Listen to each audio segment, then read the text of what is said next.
in 4 minutes' time. I said at 8:05, and it's now 8:05. And Blue Broad Show's finished, and we're on. We're a minute late. And it's a big night. Boys. What? We just Apparently won had something 8 planned. straight. We just won 8 straight. Has it sunk in? Yep. Well, I reckon I've watched this. I reckon I've watched this genuinely 50 times today. And I just want to. This is the final siren. Again. Without commentary.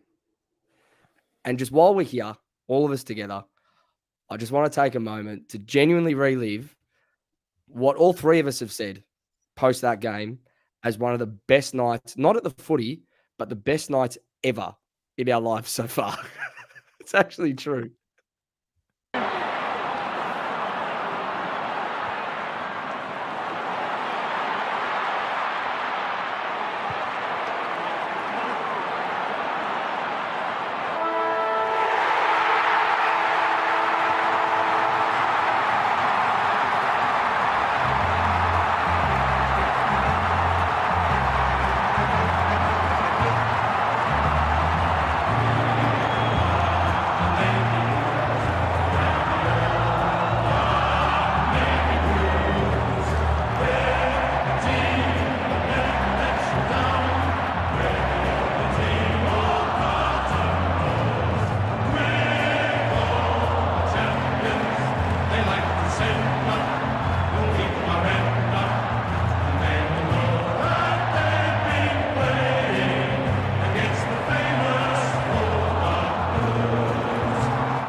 Well done, Joe.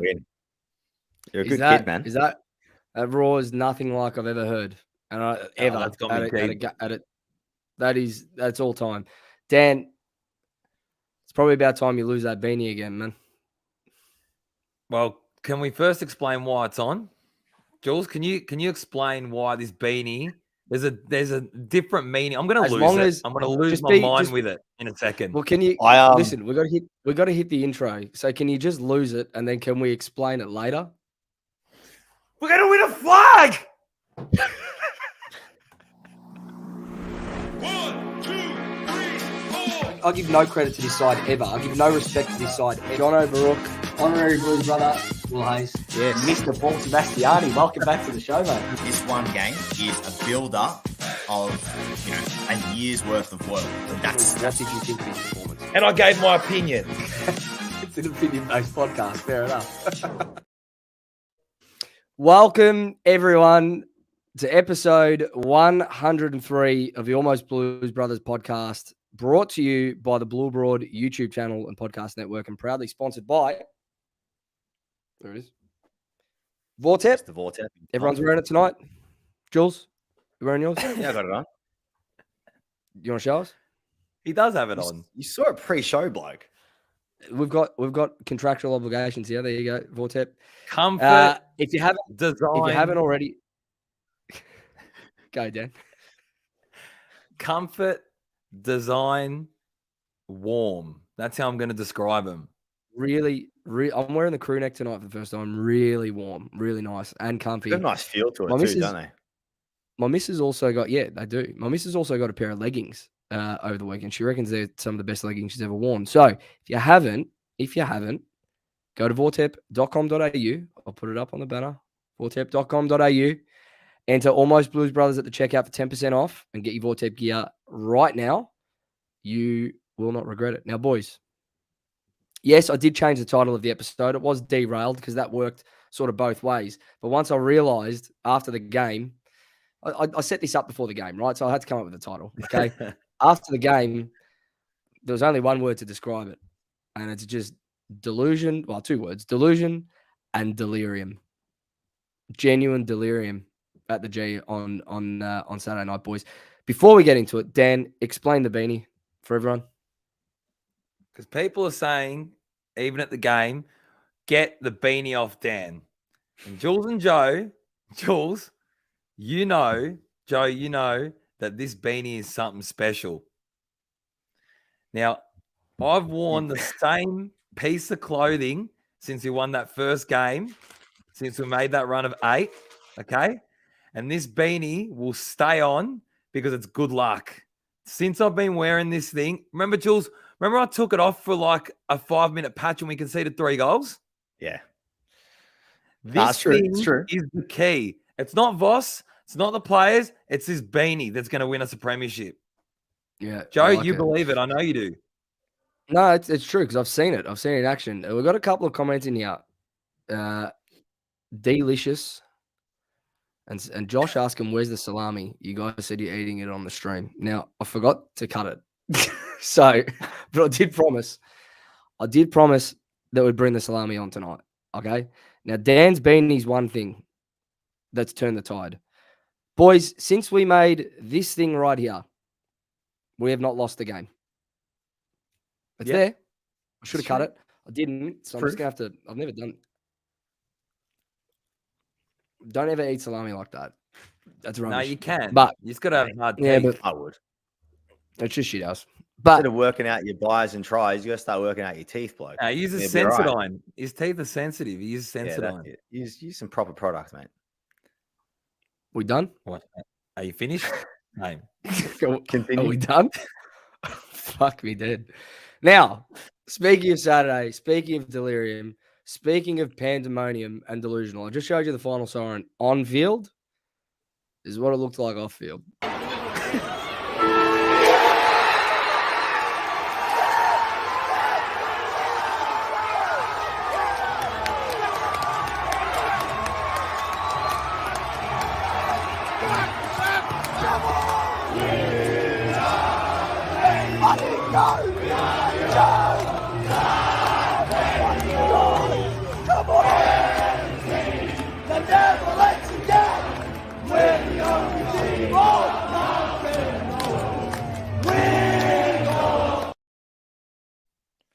Sick, genuinely sick fucking people. We are sick. It's a feeling, though. It's a feeling that every time I've watched it or any reaction from the game, the goosebumps you get, it's something we're never going to forget. This is special.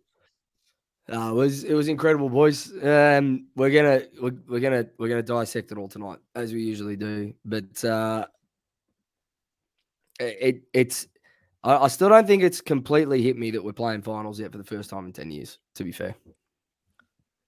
Yeah, well, still a bit of work to do. I mean, we can drop it, but it would take. Didn't you say it's mathematically?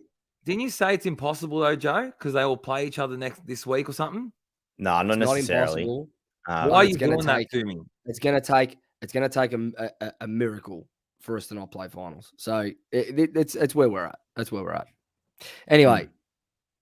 Just before we get into it, how was the rest of your weekend after Saturday night?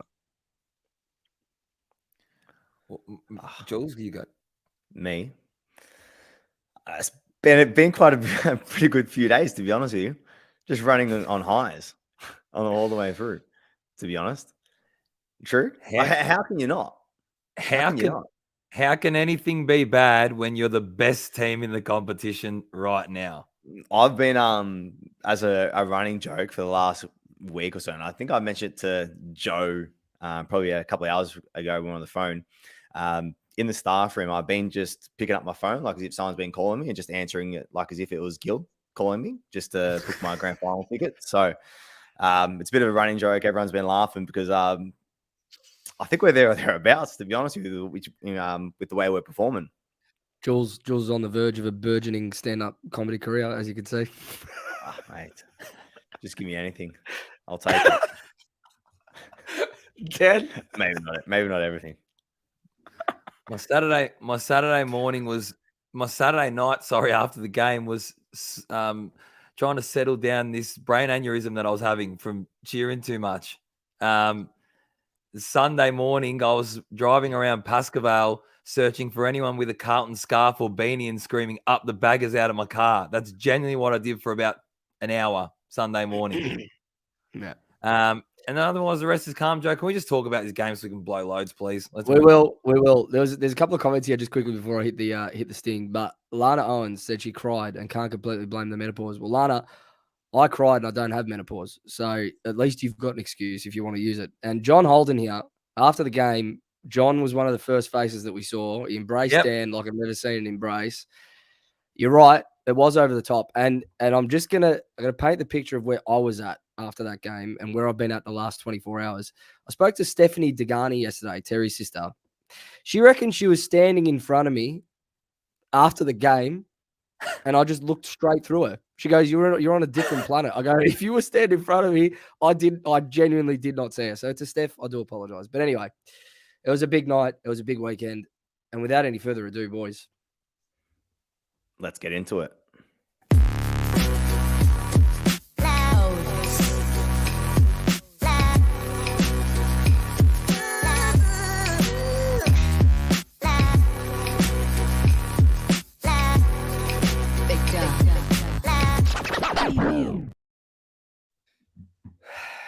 One word in the comment for everyone watching in the chat. Sorry, not in the comment, but in a live chat. One word to describe your Saturday night. And boys, just before we get into the match report and dissecting, and there's a few stats we're going to share tonight and whatnot that are just blowing our minds. What do you say at this point? Like, what is there left to say about our team? You're just proud. That's the biggest thing. For me, I'm just genuinely proud of what this playing group have been able to do and are doing and will continue to do. I'm honestly itching for each and every weekend now because to see what we're going to do and what we're going to produce because, like I said, we're the best. Everyone needs to process this. We're the best team in the comp. Yeah. And we still have Walsh. We still have Chera. We have H, who we're going to talk about. We have JSOS. We have Kennedy. Voss has headaches, and not because we're shit, because he doesn't know who he's going to play. Yeah. The thing is, Paysan, like you go on and you mention, we want to rock up on the weekend to see what we produce, but I feel like as if we're seeing it every week, and we just know what they're going to be able to do. And we know that they're going to be able to make an impact no matter who's playing. And obviously, you just mentioned quite a few players, that have been out for extended periods of time, some only a couple of weeks. But no matter who comes in, they know a role and they deliver. I feel like it's just the buy-in that we do have at the moment is undisputed. We can't, compared to what other teams have and the right balance, I say as well. Compared to other clubs, like you have a look at Melbourne on the weekend and then bringing in Grundy, all of a sudden the balance that they had was way out, compared to what we had, especially on the day. And you could see it early on as well. Like Petty was massive loss for them. Yeah, it's a massive loss for them. He offers them a lot of flexibility as well. Obviously being able to play down back, and I just feel like as if we got a lot right on Saturday night, particularly early on. Joe, before you're just going to go nuts. I can feel it. But I'm just going to read the match report. Don't, because I need to paint this picture of what I'm seeing. Before, just hold that thought. No, we've done this for 103 episodes. I'm not missing it. Match report, final scores. Carlton 9,660, Melbourne 8,856. And just remember, there's no pictures on a scorecard, so I don't give a fuck if it was touched or not. We won the game. Move on. Get over it. Goals for the Blues. Akers, Cripps, DeConning, Doherty, Martin with one each. Curnow and Owies with two each. The only injury was Doc with a calf, but seems like it's not too bad. And he was replaced by Ed Curnow in the fourth quarter.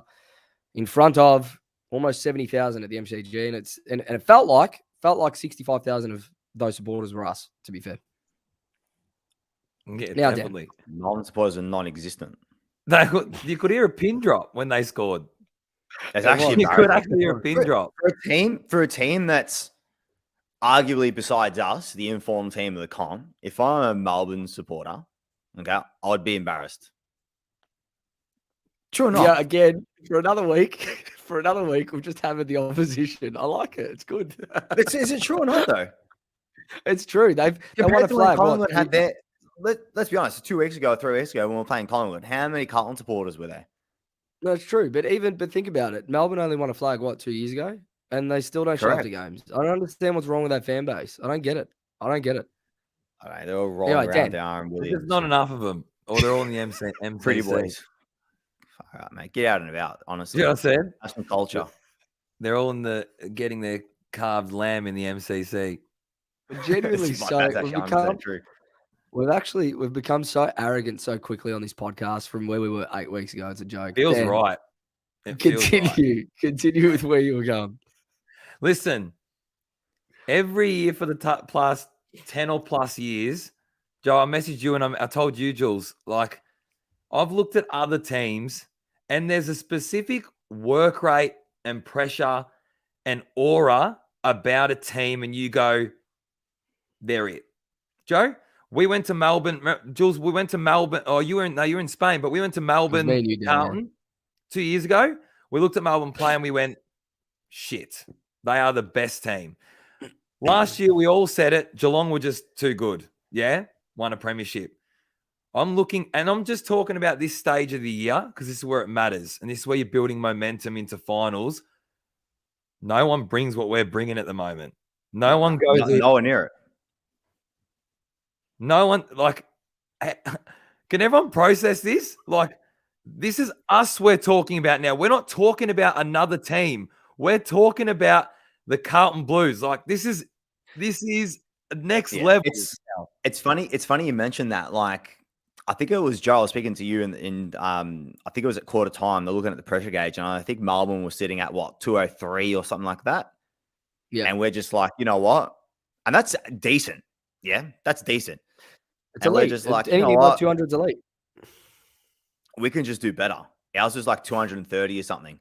And it actually speaks to Voss in his press conference. He's like, you know what? Melbourne, you consider us a good defensive side. We'll just be better. You consider yourself a good, whoever it is, Collingwood in terms of transition. You consider yourself better. Good. We'll just be better. We're embracing the test. We're embracing the test. We actually want it. We want it. To be honest, it was a really, really high pressure quality game to watch if you're a neutral, I think. And I said it to you today, Jules. It was like watching two bulls look each other in the eye and just go, I'm just going to keep headbutting you until one of us dies. Yeah, essentially, it's not going to be us. And it wasn't us. We just kept headbutting. We just kept going at him and going at him and going at him all night from start to finish. A player that sort of, I guess, rectifies with me in regards to that is, and it's not only just the game, it's probably, particularly over the last year, is Paddy Dow. Hasn't been getting his chance, bits and pieces, got an opportunity, and you could just see the way he's been playing the last couple of weeks, but particularly the game on Saturday. He got 20-odd disposals, but it was the manner in which he did get those 20-odd disposals. He was a bull, got in, got dirty. He was clean, embraced the tackle, embraced the pressure. It was, just his performance was one of the most instrumental performances in the end. Winning bleeds confidence. You don't get confidence unless you win.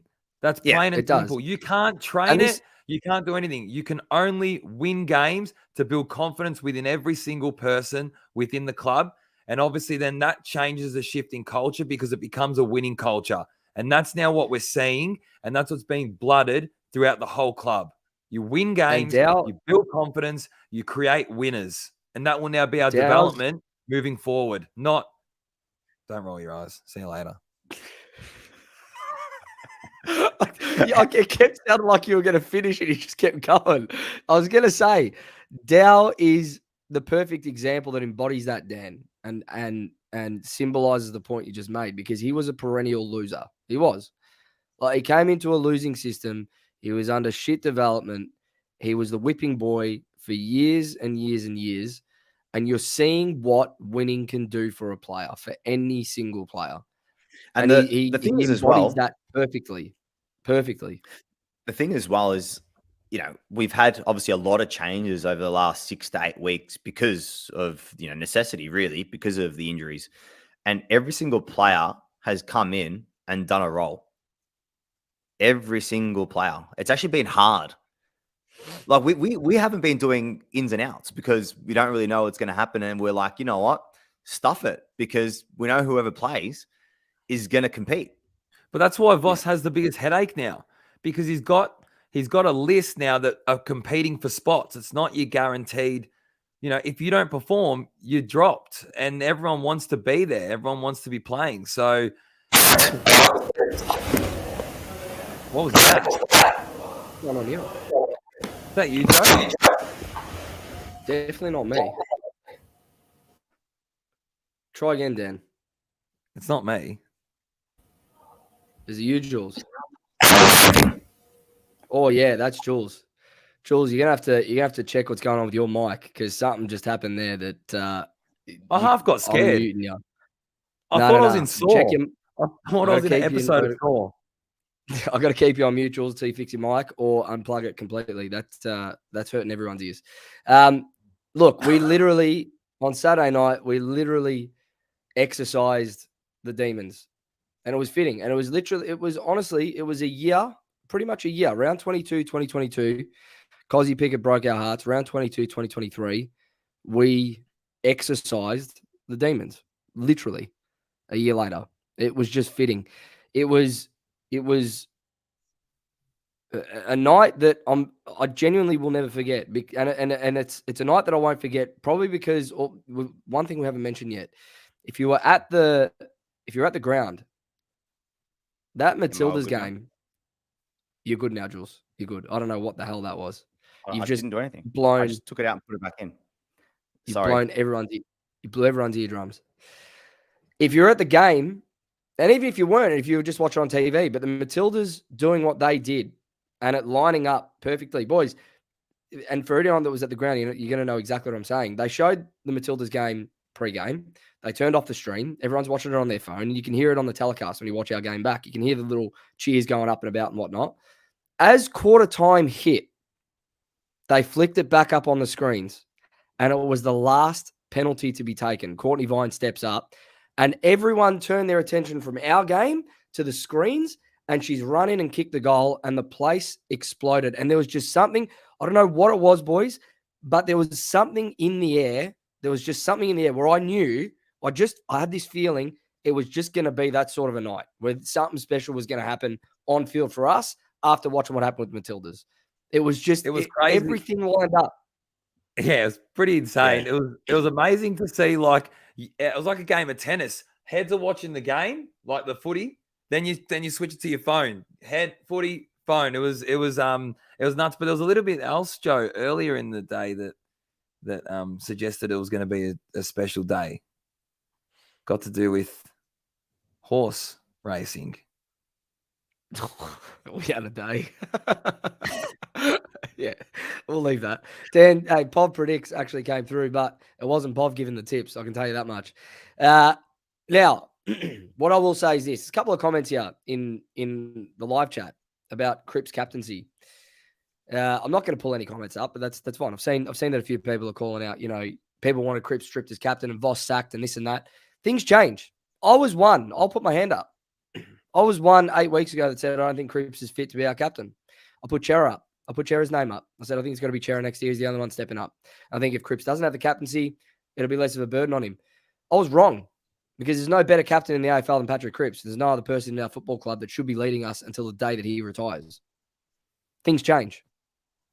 I think when we're winning games and they turn it around like this, you're happy to be proven wrong.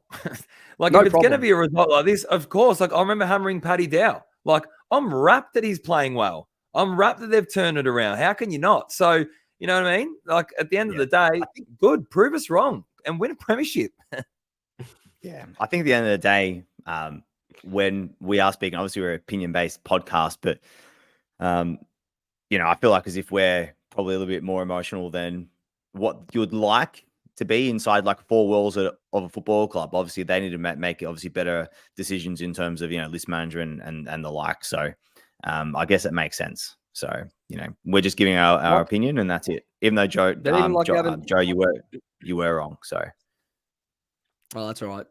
Dan, do you want to remind Jules whose head he was calling for at some stage? Voss. Yeah. No, like it Gavin wasn't. said though. That's all right, No, Jules. it wasn't. Hey, it's all No, it it's was all not. documented, man. I said to know the put exact people around episode. him. I know the Prove me. exact episode. I know the exact find time. it. Be very careful. Don't crop it Like either. Gavin said. But hey, Jules, like Gavin said, we're allowed to be critical. You were critical of Vossi at one stage, as was your dad. Dan and I have been critical of players. I've been critical of Cripps as captain. Never said this. That's all right. We're allowed to be critical. Anyway, going into the first quarter. That's all right. Going into the first See quarter. that, Dan? No. See that? That there? I got 360 feedback for next year, ready to go for you. Hey, I try find it. I will try find it because I use my words very, very wisely. You know what? Anyone watching, our listeners, because we get about we get a few thousand a week. If you ever recall Jules maybe having a crack at Voss, just let us know in the comments. Off you go, Jules. This has turned into something I don't want to be a part of. You know what? While we do that.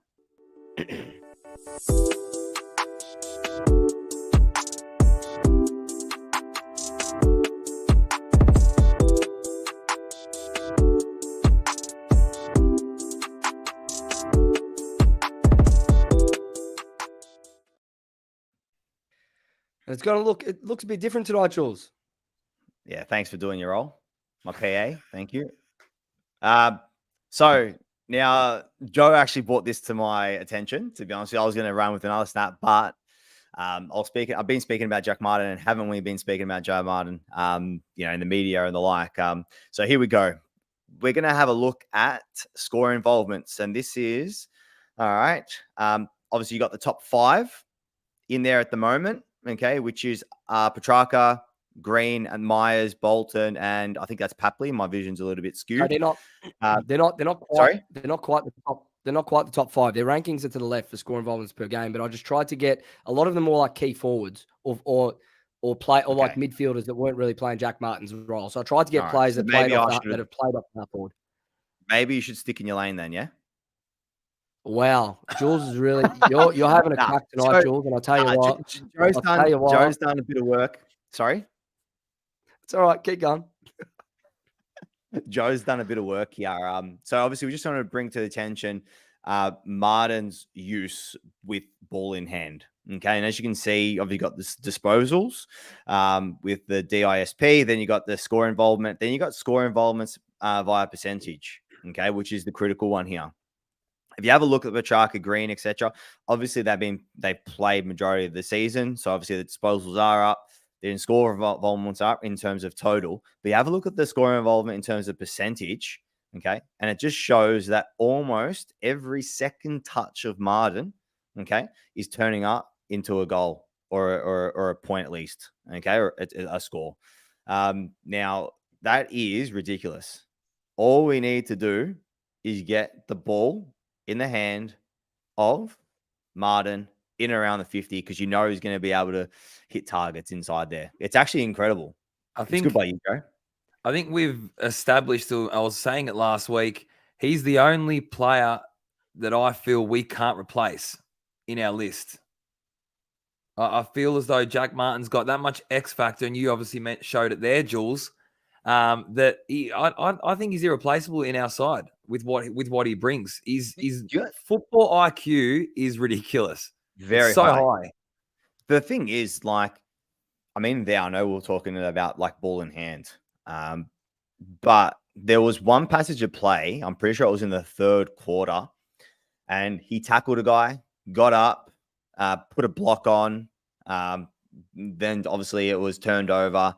Then he put then he hip and shouldered another player, and I think that player obviously dispossessed of the footy, but not well anyway.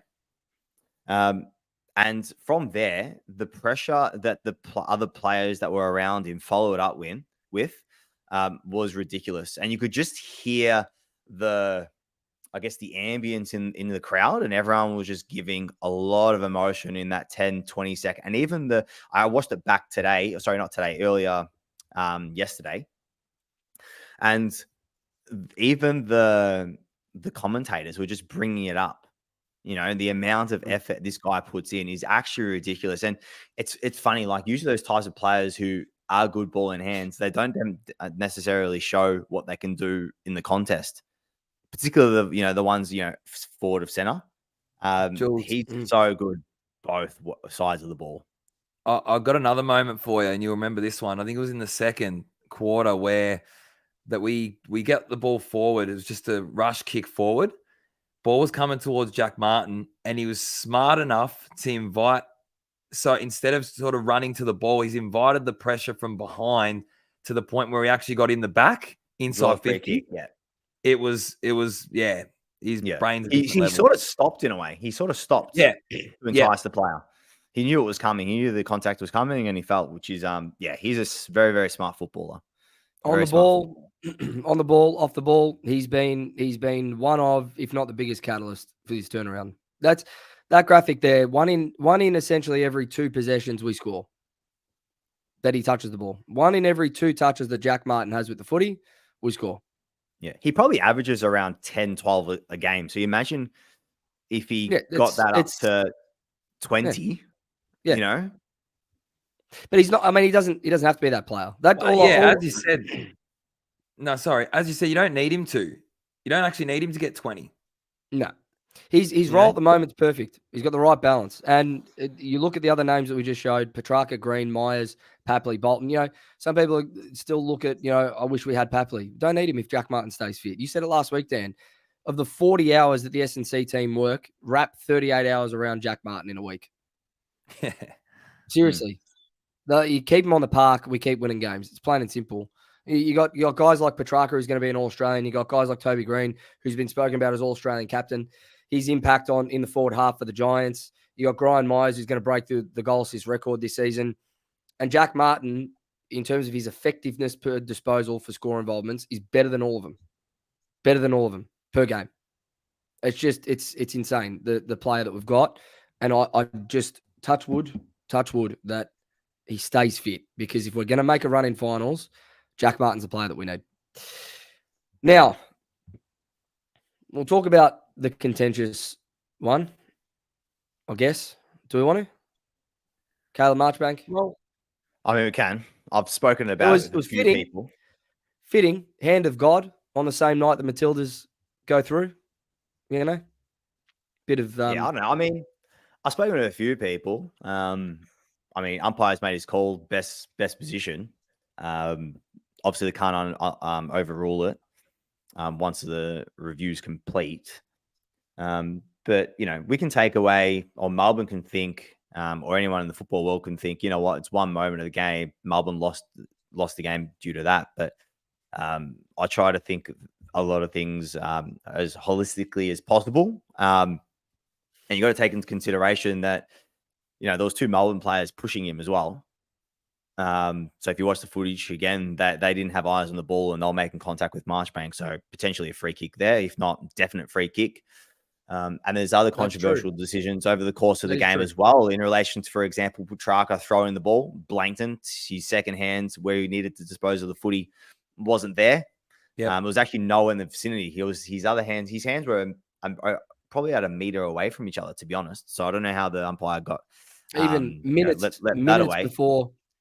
before the arc decision. Gorn kicks the ball 40 meters down the line after the whistle. No 50-meter penalty paid. Would have put Jack Martin on the goal line. So this is what I'm saying. Does it matter? Who gives a shit? Like the final scoreline 60-56. It's always going to be that way. Get over it.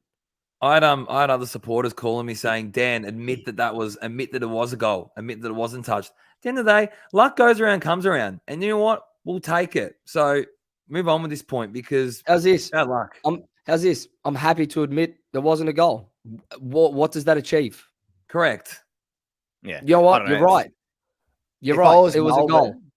If I was Melbourne, I would be more worried about their first quarter when we had 24 inside 50s to their 3 or 4, whatever it was. Because I'm telling you right now, if I know it's a bit of a big if, but if it was a dry night, the game wouldn't even have been close. No. What were the inside 50s first quarter, Jules? I just said it. 24-4. Sorry, I was checking. I was trying to check the stats. Couldn't find it. 24-4. That was first quarter. 24-4. First quarter, 24-4. Okay, so ridiculous. It just goes to show, in a night where it's a little bit easier to hit up targets or take a mark inside forward 50. That's 24-4, that's ridiculous numbers in terms of differential. And to be honest, the entries weren't bad. Well, I watched the first quarter back. Our entries weren't bad. The ball was just a bar of soap. It's just because they had 18 players inside their defensive 50. That's probably half the reason why. But even Charlie dropped one. Charlie dropped one on the goal line, that regulation mark. Like, you're right, Jules. If it was dry, that game would have been over a quarter time.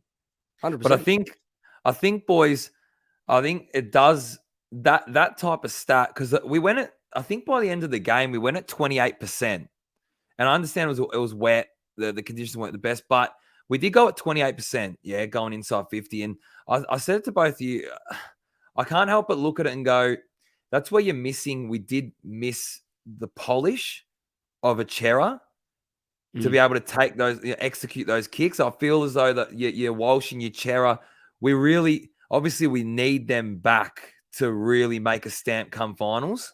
Like, I get it, and I get it, and I had. That's what I'm looking at, to think that, you know, you're going at 28%, and all those boys, Hewitt, Cripper, Dow, they played fantastic. Yeah, Hewitt was best on for me, and Dow's in my votes. Yeah. But I just feel as though you can see how important that, and you talk about all the time, Jules, about that polish.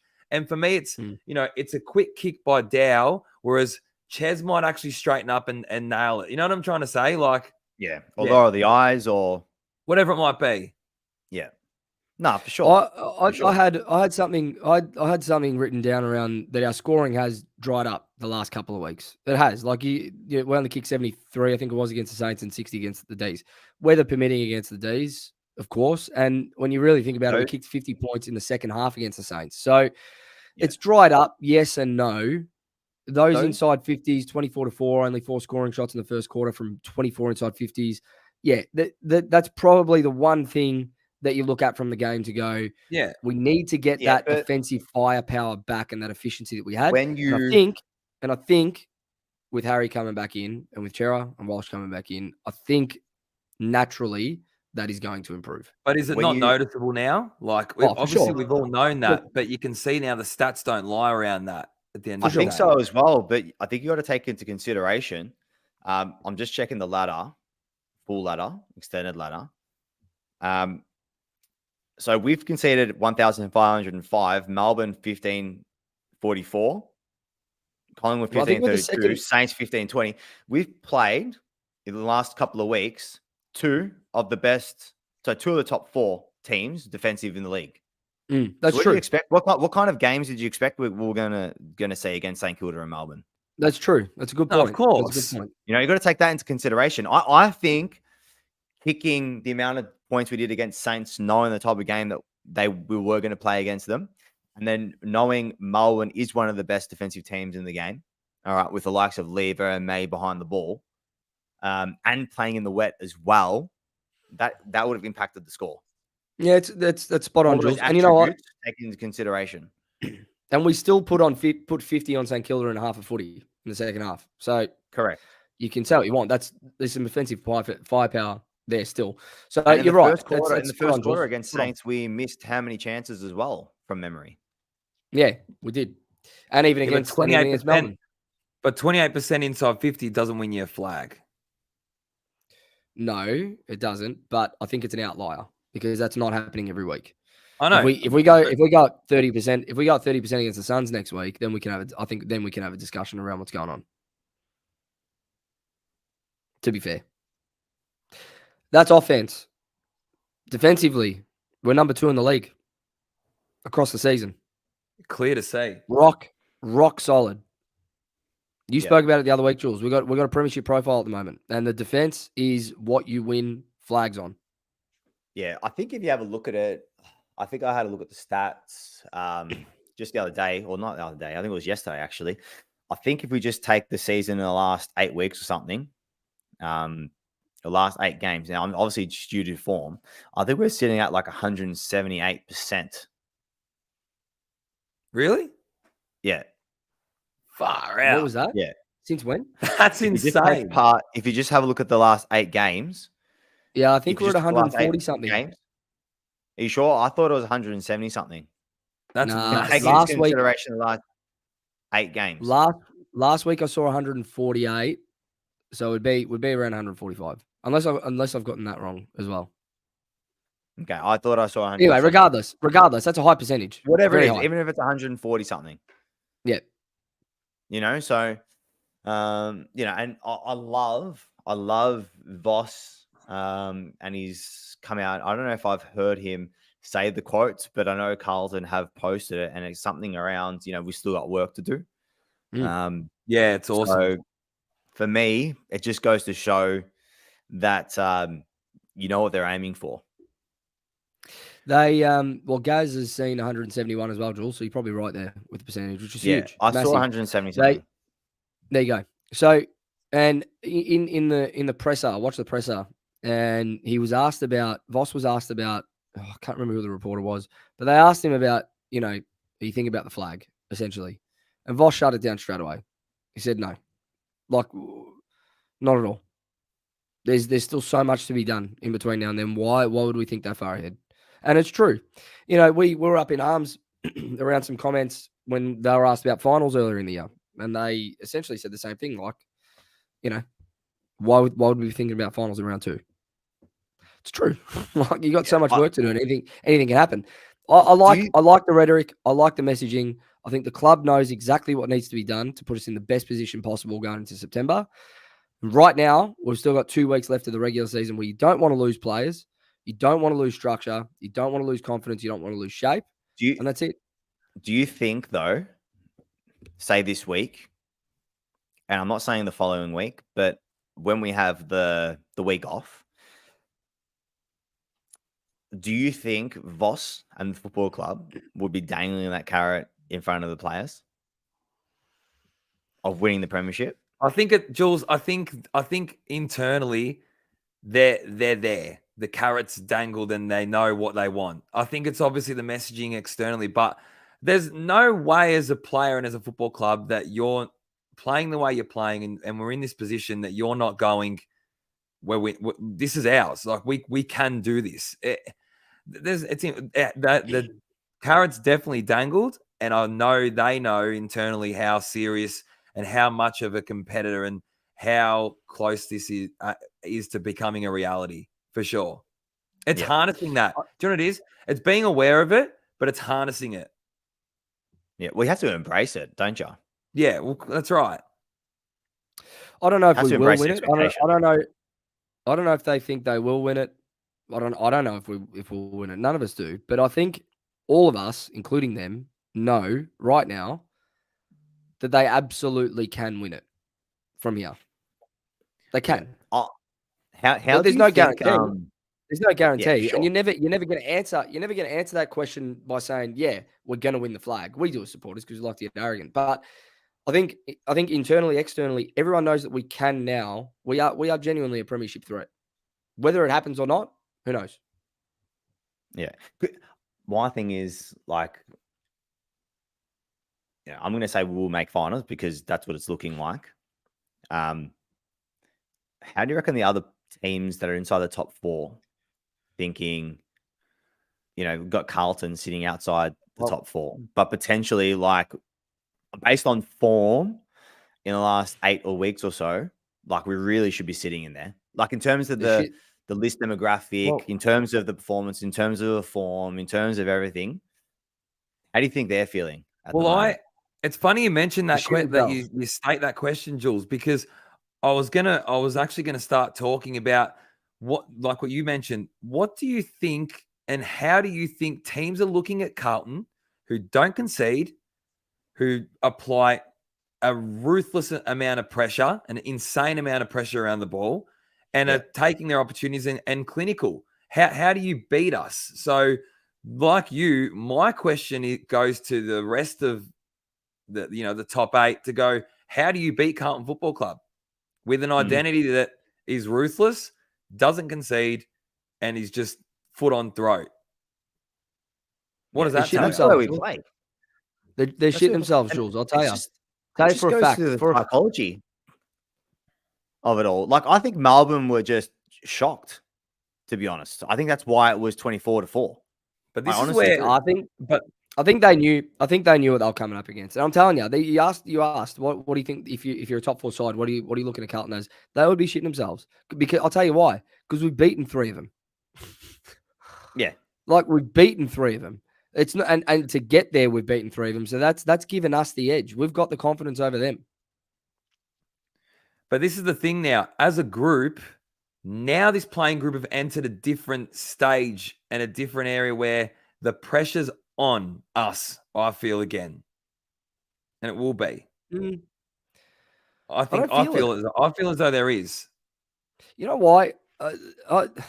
Where it's funny you say we are in. I think the next 2 games will tell a lot about where we're at. Can we Not stop speaking? Not in terms of wins and losses, but in terms of psychologically, the will pressure tell us where we're on at. us. Yeah, Correct. because of the pressure. You're going to Gold Coast. We should win these 2 games. You're going to Gold Coast favourites. You're going to GWS coming to you, and we're favourites. I agree. We're going to be hunted. We're going to be hunted by the opposition now, right? So we've been hunting for 8 weeks, okay, and I get that. I understand it. I think the difference is with where we're at now, the pressure gauge has lifted because that final spot is essentially locked up. Like I said, unless some miracle is performed for another team to kick us out, right? This is a position that none of these boys have ever been in. They've always been chasing. That's what They've always been in this hunting mentality. And my point is, I don't think they're going to feel the pressure of that expectation because the expectation's always been, can they play finals? Are they any good? The expectation now is, how far can you go? Like, it's a different proposition, boys. It's a very, very different mindset that you're in when it's like, the difference is, where's the ceiling? Where's the ceiling? Yeah. It's not who's gonna derail us. It's how many more can we win? How much can we win by? Like, it's a very, very different mentality. For sure, Joe. But in terms of having that mindset, the reason why we have that mindset is because that's where we are. Correct. I'm saying we're still there because there's still in terms of reality, that's where we are. You're playing this, or we were. Now we're not. Against the likes of a Gold Coast, against the likes of the GWS, we're not. But why aren't we? We're still chasing something. There's still something because there we're to better hunt. than them, and we should win. That's the right. reason why. Joe, round 1 of finals, you go up against Dogs, for example. We're favourites at this point in time. Of course, but this team, the reason I say this is because if there's any team in the competition that knows that there's no guarantees week to week, the Gold Coast isn't a guarantee, GWS isn't a guarantee. If there's any team that knows in this competition that is a fact week to week, we understand that, right? And hold on, stop. If there's any team that knows that, it's us, and it's this playing group specifically. They know that there's no guarantees, so they're not going to take this for granted. They're not going to go. Joe, I agree. I agree with what you're saying in terms of the mindset that we should have. But whether that's what they do is a different story, and we'll see it come Saturday. I agree. We will, and I'm saying we will see it on Saturday. You will see it. You're gonna see on Saturday. You will see that mentality of hunting because they know the job's not done. You said it before yourself, Jules. Voss's words: job's not done. We've got things that we still need to work on here. We've still got a long way to go. That is the mentality across the club. It's something we've spoken about for the last 3 or 4 weeks. That doesn't now change just because we've locked up a final spot. We might be favourites in certain games coming up. They know. I would be shocked if against the Gold Coast or against GWS, we see them drop off in pressure. They won't. This is it now. They're there. They know this is their chance, and they know that they still have to keep working to take that chance. That's why I'm confident. That's why I don't have like what you asked initially, Dan. That's why there's not that feeling for me personally as a fan of going, I hope we don't get complacent. That's all. And I genuinely think on Saturday we're going to see it. We're going to see it, and we'll get here next Monday, and the first thing we'll say is this is it. Gold Coast up at Metricon. We haven't done it in how many years, and we've exercised another demon. That's how I'm feeling, and I'm sure that's how the playing group feels. It's a good discussion regardless, because again, it's not a position any of us have found ourselves in for a number of years now. a number of years. On the Blue Broad show tonight, it was funny. Pommy made a really good point. There's this generational gap, not just between us and like our parents' generations, yeah? There's actually a generational gap between us and like Livy, because we've seen finals. Livy hasn't. She can't remember them. We can't remember a flag. Our parents have seen them. And I'm telling you, there has to come a time and there has to come a moment or a season or a year where this club, top to bottom, believes that they can close that gap. And this is now. And I'm telling you, boys, you see it week in, week out.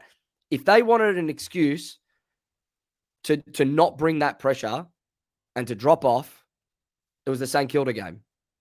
It was the Melbourne game because we had 7 outs. There's no excuse. They know there's no excuse. It has changed. It's completely different. They know where they're at. Anyway, we're rambling now around about the same thing. Where are we at? 50 minutes in. This is flown. Oh, it's been like 5 minutes. Genuinely flown tonight. Are we getting on to the Mackay? Are we getting on or not yet? We'll talk about, well, we're going to do the preview in a minute. We need to go through some Blues cues quickly. I guess if you've got any questions, leave them in the chat. We may not get to them tonight. I'm just going to read off some of the comments from the Instagram straight after the game, which was great to read because it was literally straight after the siren went, boys. And a lot of these comments, good to read. B-Merc, 8 in a row. The belief is real. Swanger Styles, da fucking da. Caleb Marchbank. Maddie asks, why is the beanie still on? She got her answer tonight. Basic Magic, Dow's iconic. Can tell Cripps has been mentoring him heaps and giving him confidence. I think that is absolutely true. Brandon Camilleri, this is amazing. I cried. I love this team so much. You weren't the only one. Hicksim, George Hewitt, wow. Said Fernando, where's Jake Malcolm now? That's true. I was glad he didn't get off the chain because he was one I was just thinking. Him and Cozzy Pickett, they had moments and they were almost moments where it was like, oh my God, like these two are genuinely going to tear our hearts out again. Thank God. Tori says, heart rate's still at 165. Call me an ambulance. Hand of God. Rafe Cake says, I love you boys. We love you too. It's nice. Zainab, see you all in September. AZ, I think I died tonight. Yeah, it's just, it rolls on. It rolls on. Vote. I don't know how much of the game we actually dissected there, to be honest. I think we're just blowing. No, we got through it a little bit. It's fine. We got through most of what it was about. Anyway, we can dissect it a bit more here because there were some individual performances I think that need to be spoken about. So, Jules, kicks off.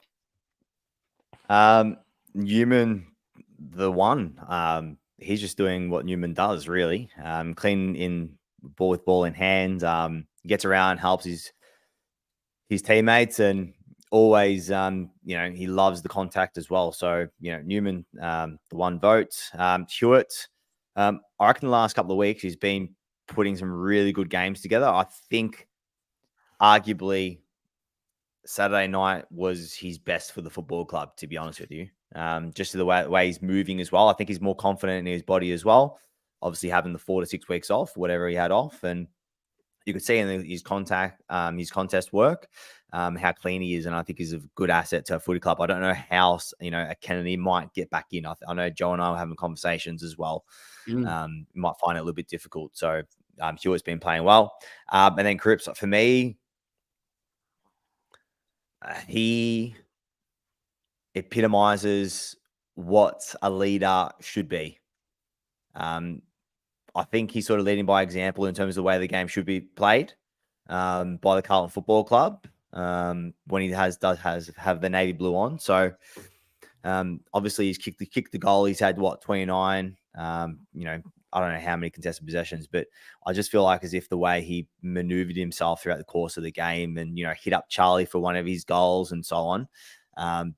He's definitely back to his best, but back at his best, knowing that he's helping his team to be at their best. And I think that's I think that's what he's doing at the moment.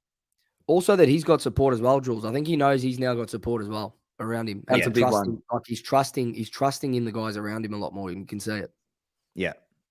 Yeah. Well, you can even say it like there was one moment where, he probably would have continued to run and kick the ball inside forward 50, but is willing to dish off the hands to a Dow. So yeah, you can see he's utilizing the players around him a lot more. It's because there isn't any passengers now. Yeah.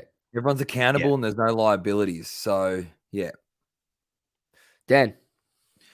Well, like I was obviously pretty similar, as you can see, to Jules. If I can specify more with Dow, like I said, this is a guy that you all know I've criticized a lot, but I watched his game again, and you mentioned, Jules, the game that Cripper had, and I was obviously from a captain, and how he played. It was, he gave him 3 votes. Now, if I look at output and what Dow did with the 20 touches that he had, I should be giving him 3 because he had a better game statistically and with what you'd seen from his output than what Cripps did, essentially. He had 6 score involvements. I think it was 5 clearances. He went at 80%. Paddy Dow going at 80%. What? So yeah, I had to give him the 1. I really did. And then obviously New and Hewitt, Jules, you touched on enough. So I just wanted to give Dow the raps there because I'll put my hand up and say I was the biggest to criticize. The one for me that he wasn't close to getting my votes, and we didn't speak about him, but Cunners is another one like Martin.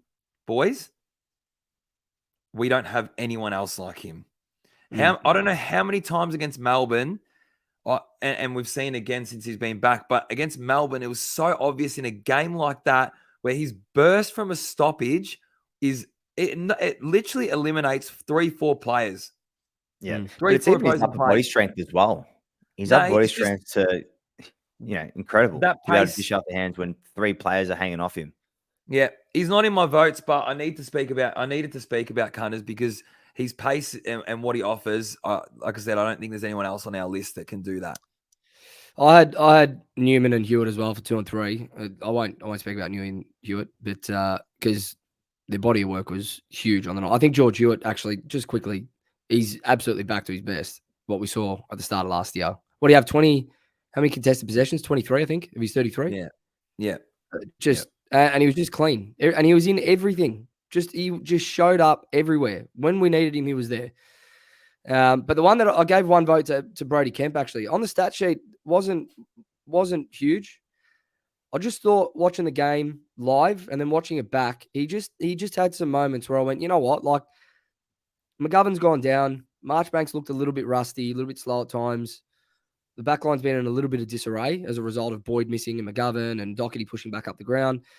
Kemp deserves his plaudits, and I think on the night there was a moment where he took that hanger, and it was late, and any other player could have gone up double fist straight over the line, but he backed himself, and he backed himself all night in doing this.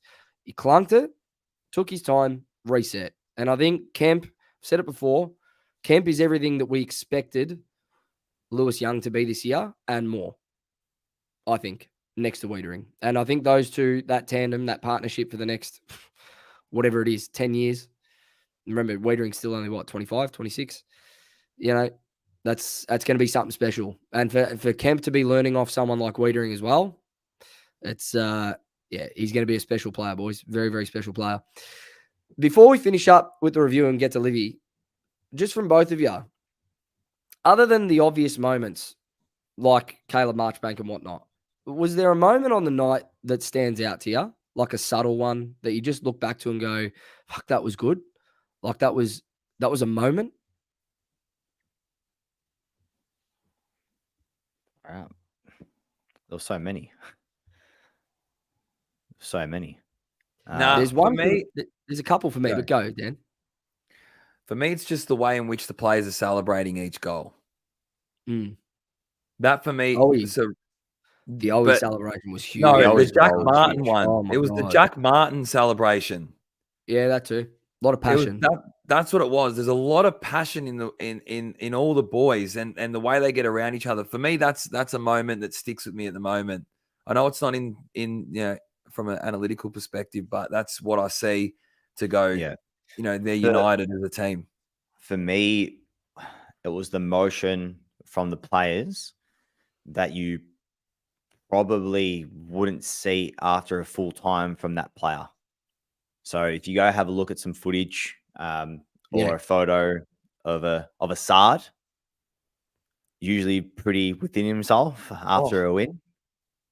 Go watch. There's some photos going around in terms of the emotion that he was showing after the game, in terms of how much it meant to him.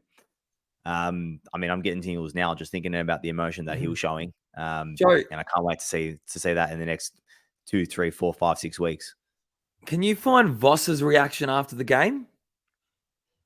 I can't find it now. Because I'm saying everyone. I showed it in the video before. It was there in the video at the start. When they came into him close and he's there and he's got tears in his eyes. Oh, sorry, that's from the bench angle. Yeah, I know which the bench angle. Yeah, all the listeners, go back. Joe, can you find it somewhere? Put on our Instagram, guys. Put on our Instagram. I'll do it during the week. It's all over socials. It's all over socials. They get his reaction when he's near the bench and he's got tears in his eyes of disbelief. On, you know what, Joe? That's my moment. They're seeing that was something different. This one here from Blue Bagger for me. This is the one. Fisher toe poke, little toe poke on the wing. Remember that? Who was it? Was it to Cripps? I can't remember who it was. But toe poke to someone. He's silk. Received it back.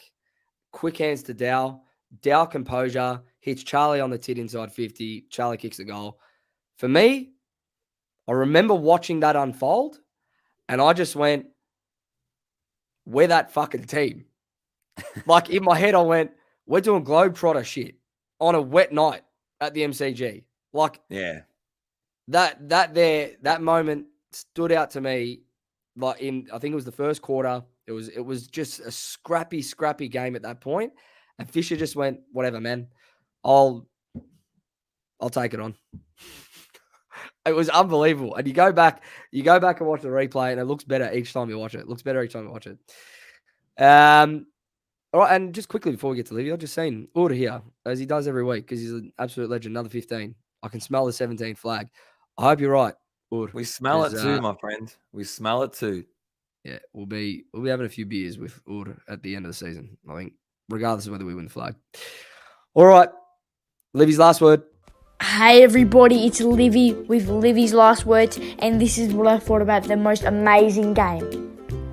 One thing I've got to say, that goal umpire, I love you. I love you so much. Because honestly, I had no hope. I honestly thought that was a goal. But Caleb Marchbank, thank you. Thank you to the goal umpire. I'm so glad. But how the freak did the umpire call deliberate? That was not deliberate. He must have been blind. Absolutely blind. But we brought the pressure on, considering we didn't have Chera or Walshy, and Doc was out at the last quarter. But I'm just very mind-blown. I'm happy with the boys' pressure, tackling, but at the end I was so nervous. But at the first quarter, I'd say I was watching 2 games at a time. I was watching the Matildas and the game at the same time, so I wasn't very concentrated on the first quarter, but we did play very good in the first quarter. The scores were very low, but it was a very close game and a very, very nervous game. I must say, I'm very proud of the boys. I think we're going to play finals this year. I'm sorry. I'm just mind blown. I can't believe we won. Kerno, always. I'm so proud of always. He just like pumps all the boys up, and I'm just so happy we won. And Kerno, Newman, Martin, absolutely mind-blowing me. Fogarty did actually play very well, I must say, and Newman. I'm very proud of the boys. I'm just defense, but every time we got it, Melbourne got it in their forward 50. It was very nerve-wracking because Melbourne are very good. Like, the Demons are very, very good when they come there. So I was just so nervous the whole game. But anyways, I'm absolutely mind shocked. I can't even believe we beat Melbourne Demons. But anyways, next week, big game. Well, not really. We're versing Gold Coast. We should win that. And yeah, hopefully we have a good game next week. But anyways, that is what I thought about the most amazing game. Oh yeah, and Kemp. Kemp did play good. He had a good mark, which was very nice. And I'm just mind shocked. Anyways, that's what I thought of the game. Go the Blues! Foss is the boss! She is so excited for her first final That's series. She's going to be. That has been the best so far. That's very good. How excited is she, Dan? Oh, every single after each game, she's messaged me and she's spoken to me, and it's like 1,000 different emotions are running through her head. She doesn't understand how we've gotten here. She just can't work it out. This is the thing. Like, we keep saying it, but like, we haven't played finals in 10 years. We had it on a platter last year, but the way that we're going to break the duck is in the most unimaginable way possible. Yeah. Like, Well, it hasn't been done before. No one's ever won, lost 6 and then won 8. Never. We're the first team to ever lose 6 straight and then win the next 8 straight. Like, it's ridiculous. It's ridiculous. We got Vortep in the live chat. Danny Petrov. Would love to give a shout out to Clinton Johnston. Thanks for the order last week using the Almost Blues Brothers code. 2 pairs of Tech Fleece shorts. Dan, you wear the Tech Fleece shorts every day, whether it's 10 degrees, 20 degrees, He whatever. listened to me. Clint Johnson listened to me. I told you they're warm as. Like I said, vortep.com.au, Almost Blues Brothers at the checkout, gets you 10% off. Boys, we got another game. Gold Coast, 2:10, next Saturday. And this is, I mentioned it before, but it is a little bit of a mental hurdle. It would have been more of a mental hurdle, I think, if we didn't beat the D's. But this is typically a game at Metricon late in the season that we've dropped on numerous occasions. So it would be nice to just tick this one off as well before we. I think at the game we head into September, you don't leave things to chance. That's what we've learned. Or you don't leave things for that. I think we need to make sure that it's on our terms and in our control. So we go there, we get the points, and we go. That's it. We are in charge of our own destiny. We don't let anyone else dictate it anymore. That's where we're at as a club. Yeah, for sure. I think we need to make a statement. To be honest with you, no matter who comes in, who goes out, I think we should win, and we should win comfortably. To be honest, I think if it's not a 30-point plus game, I mean, obviously a win's a win, but I want it to be very, very convincing. I can assure you. It's during the day too, so it won't be as dewy. Like the night games at Metricon are the ones that kill you because the ball's like a bar of soap. It's dewy.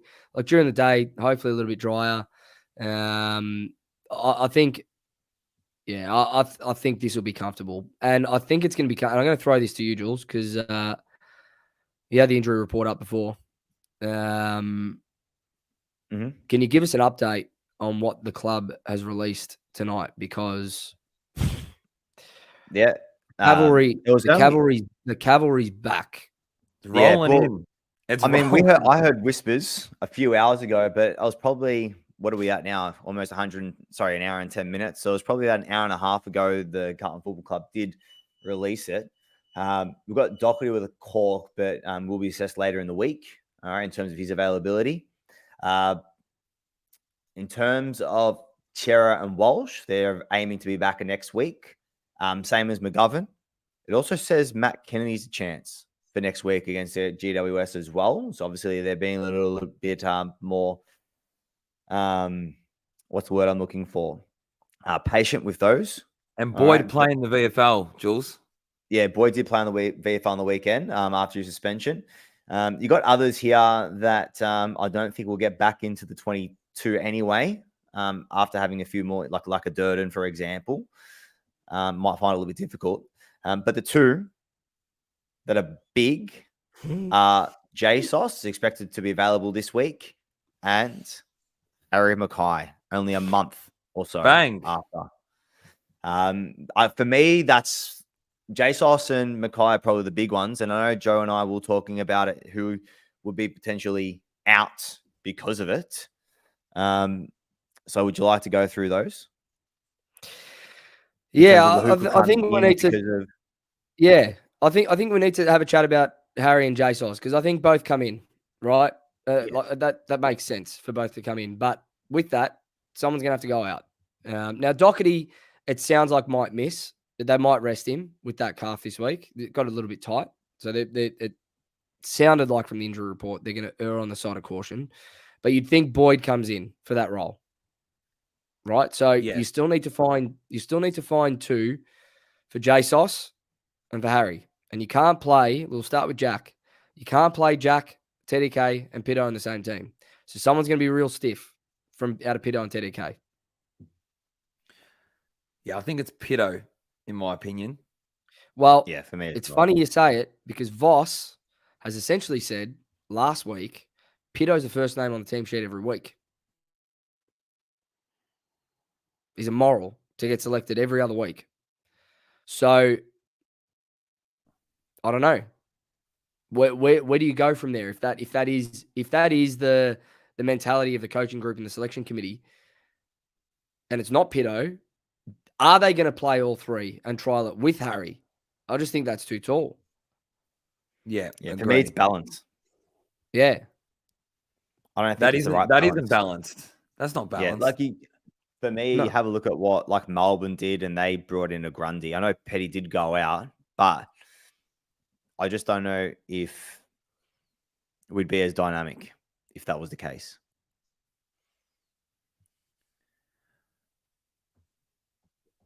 You waiting for me, Joe? Yeah. Well, I just don't know in this situation whether, I know you're saying Pito's the first name on the team sheet. Like if that is true, well then TDK misses out. If it's not true, well then I think Pito's the man to make way.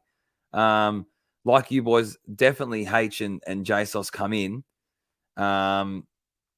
You don't want to lose. You don't want to lose that high pressure, that ruthless game style that we're playing. That's just the number one thing that you don't want to lose by having H and JSOS. Which I know with JSOS you're not going to lose that. You're actually going to gain even more.